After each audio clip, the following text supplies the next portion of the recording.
Hello, happy Friday, and welcome to another Coffee with Dari Live. If you don't know me, my name is Dariana Lozano. I am a brand strategist, social media strategist. Been doing this for 15 years. And on Coffee with Dari Live, I sit and give you tips and insights on what's going on in the marketing world. So, welcome. Today's topic, we're going to jump right in. Today's topic is how to create less content but have more impact with your content. And I wanted to talk about this because when I start working with clients, whether it's a CEO or an entrepreneur or a business, an organization, association, whatever, whoever I'm working with, usually the main challenge we have is content for varying reasons. And when it comes to people, especially when you're a CEO or an entrepreneur, there are certain things that come up that we all sort of deal with. And as someone who has now kind of transitioned from behind the scenes to more in front of the scenes and working on my own personal brand, I've been there and I'm here to share with you some tips on how we can, again, create less. And I don't mean by that, I don't want to be misunderstood and think you can only create one piece of content a month and you're done. It just doesn't work like that anymore. I don't think you need to show up like every single day online because one, that's exhausting, not sustainable for everyone until you get to a certain point. Um, but it's just not realistic. And I'd rather see someone show up twice a week than not show up at all because when you don't show up, then nothing changes and nothing happens. You're not growing, you're not, getting into the habit, you're not discovering what works, you're not doing anything. So, yes, I'd rather you show up twice a week than no times a week, but just know that when you are growing and figuring things out, you do need to show up. Again, I don't think it needs to be every single day, but you need to have some sort of a consistency. So, what stops us beyond just that content can get super overwhelming? And like I just mentioned, it might not feel sustainable because you have to shoot a video and have to come up with a caption and you have to do this how many times a week? Like, part of what stops us from creating content is overthinking. And that comes in all different shapes and sizes as well. You can be overthinking about the quality of what you're doing. You can be overthinking about what you're saying, and all that perfectionism that we deal with. Or if you're a CEO, you also have to balance that. Like, I don't want to call it a persona, but you need to balance um, being professional and being more casual and laid back. I think we're in an era where you can kind of mix those two, which is fantastic. But there's a lot of things that will come up. So you're probably overthinking your actual content. It doesn't need to be a Hollywood production. This microphone I'm using was like 25 bucks on sale. My camera was also on sale when I got it. If I didn't have this, I would just be shooting stuff on my phone because phones do amazing work in our time. So don't overthink it. Don't think you need a Hollywood production. You just need some good light and your phone, and you're good to go. We may also be overthinking what we're saying, but we're going to dive into that a little bit later on. The second thing is that you don't have time. And that's a huge one. I know that you didn't start your business, you did not get to this level of your career to be a content creator. If you are a content creator, amazing. That's your job to create content. But for entrepreneurs and CEOs, this is not your main thing. So, yes, that's another thing to add to the list. And if you don't have help, then it becomes overwhelming. And the other thing that comes up when I work with clients is that they feel like they need to stay on trends all the time. And we know social media just changes very quickly, like a New York minute. And so, how do you stay on top of all that? Um, the answer is you don't have to participate in every single trend out there. So, how do we create less and get that impact? Of course, there are the things that we always talk about. You really need to know your audience. You need to know what their pain points are, what you want to say. Sure, that's all fine and dandy and definitely all true. But what's most important is to create a system that works for you with your schedule. What is that? What does that look like? I have clients usually block out time so that they get a couple of hours where they can batch create content. And that's super helpful. You sit for like 2 hours, get 3 t-shirts, and create a bunch of different content. Also, take a look at what your, this is part of simplifying, so I'm jumping ahead a little bit. Um, but within that system, you have to make content creation as simple as possible for yourself. What does that look like? Natalie, if you're in here, I'm not sure, but I saw that you are doing pictures of yourself holding your coffee mug, and you have different ones. Sometimes it's Starbucks, sometimes they have sayings. So that's great. I use coffee also. More of the process of me making the coffee or just the coffee pouring itself. I use my flower arranging time. I do get myself bouquets every once in a while. And I realize, like, oh, this is something I do. Why don't I just film it? And what does that look like for you? Where can you create content where you are naturally already doing things? Think about that. Um, So yeah, so create a system that works for you. You're gonna have to figure out what that is. I work with my clients to kind of dive into what their day looks like and figure out how we can create content. Sometimes it's on a weekly basis, on a monthly basis, but we find what works within the schedule. And this is after we do all the deep diving into the audience, and figuring out what their point is. And that's also something I'm jumping ahead a little bit, but you need to define your point of view. If you are not clear for yourself in what your mission is, why you're even showing up online, who you're trying to talk to, what your message is, you're going to be all over the place. And that's where we go down that slippery slope of trying to jump on trends, trying to, do all the things that seem funny or that's going to get you likes or it's going to get you engagement because you haven't defined who you are. And therefore you end up doing all these random things. And it usually doesn't land, it doesn't make sense.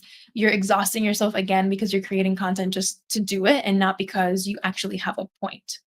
So, in order to create less but have more impact in that content, beyond really knowing your audience, is just really knowing yourself and figuring out what it is you want to say, why you're even showing up.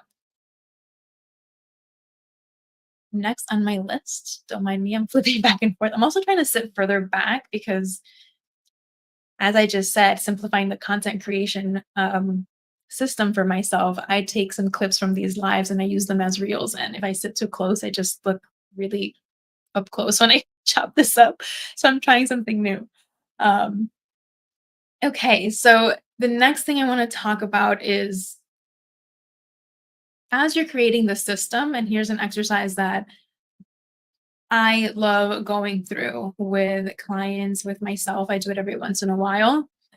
um, you need to figure out where your resistance to creating content or where your resistance to showing up online is.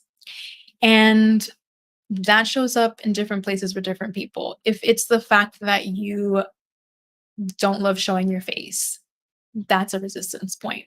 If it's the actual captions drive you crazy, that's a resistance point. So an exercise I like to go through, take some notes on this, is I want you to create a post.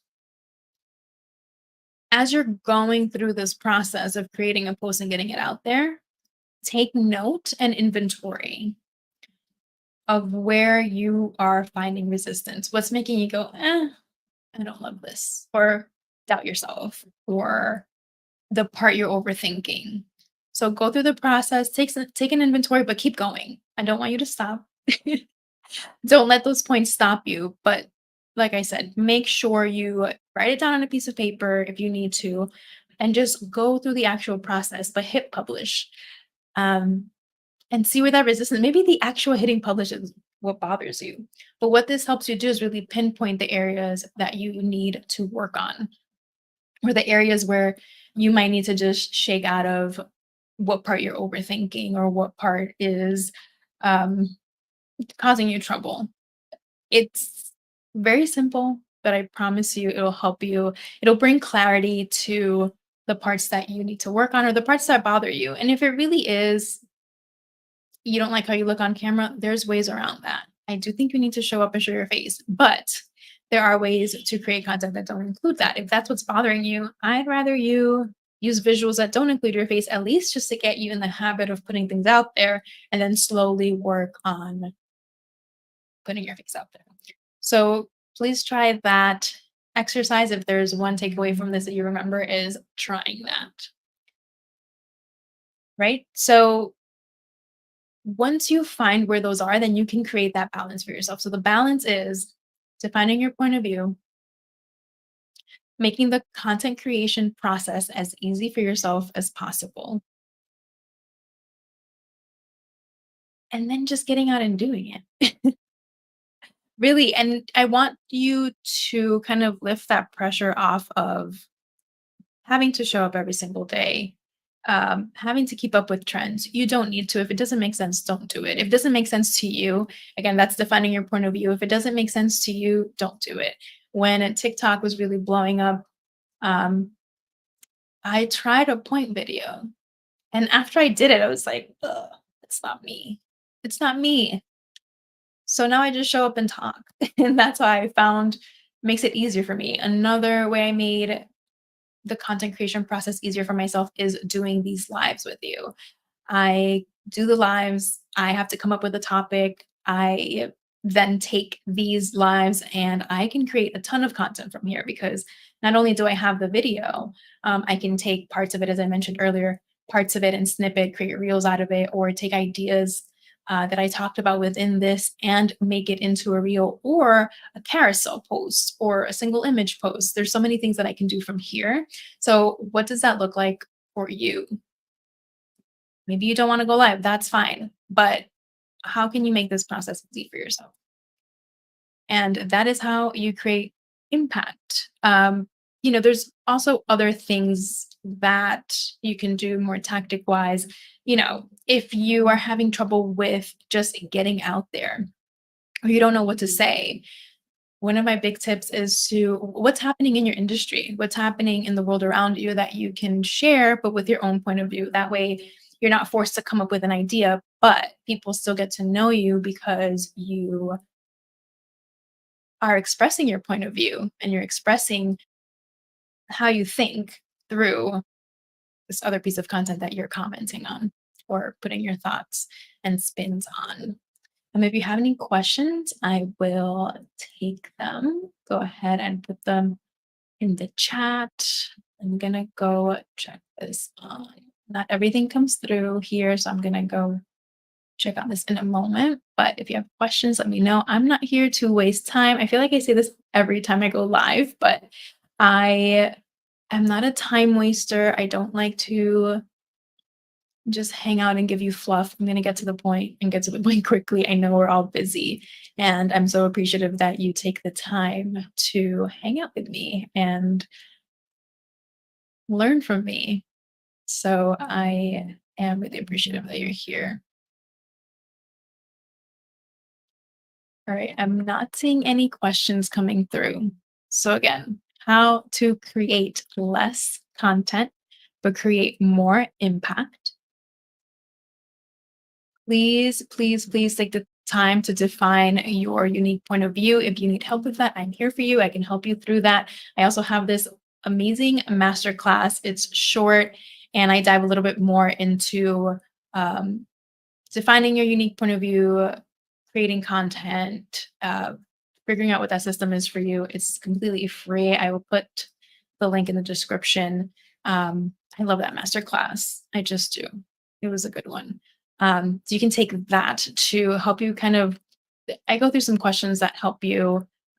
Give me 1 second. I'm getting all distracted. Three secrets. There you go. Three secrets for powerful posting. It's just a good masterclass. So you're going to define your unique point of view because again, that's what gives you that anchor. It helps you sift through the noise of what to actually do, where to actually put your time into. Find out what the challenges that your audience is having that you can help them with. Um, Oh, thank you. Find those challenges and how you can speak to them. I think a lot of us also don't want to say the same thing everybody else is saying. And I think that's super important because if we are saying the same things everyone else is saying, no one's going to listen to you. But we forget that our way of doing things, our way of explaining things, that's what makes you stand out. So don't be afraid to jump into your personality a little bit more. Uh, After you define your unique point of view, I think that's the most important one. Just again, make that content creation process as easy as possible for yourself. You're not going to create content if you make it hard on yourself. If you are like, oh no, I need to get ready, do my makeup, have the script, you know, let's jump away from that. We are not in the early days of social media where everything needed to be pristine and beautiful and like a flat lay. Especially after the pandemic started, we are so used to seeing content that's on your phone. It comes off as more authentic and people connect with you better sometimes when you are just being casual and throwing something up on your phone. So don't let that perfectionism get in the way of what you want to do. Promise you that there are things you do every single day that you can film and get, you don't need more than like 5 to 10 seconds of video to create a reel or to create a video for your social media.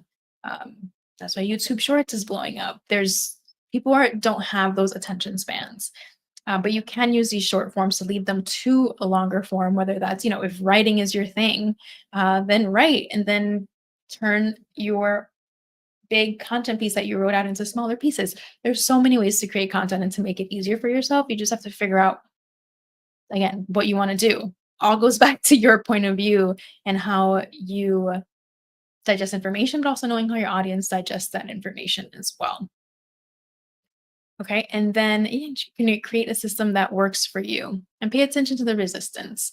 Um, I think sometimes we don't know, we don't realize what we're resisting to until you sit down and do it. So again, the last thing I want you to do to remember from this thing, if there's only one thing you remember, is that exercise. Create a post, go through the whole process, but take inventory of what parts are kind of driving you nuts or making you hesitate. All right, that's all I have for you today. Again, not here to waste time. If you have any questions, please reach out. I do suggest you watch the free masterclass. I dive a little deeper into all these um, topics. I will put that in the description. And if you're on my email list, you will get a recap of this. I'll include the link in there. And I will see you on next time on Coffee with Dari Live. Thank you so much for joining me. Have a good weekend.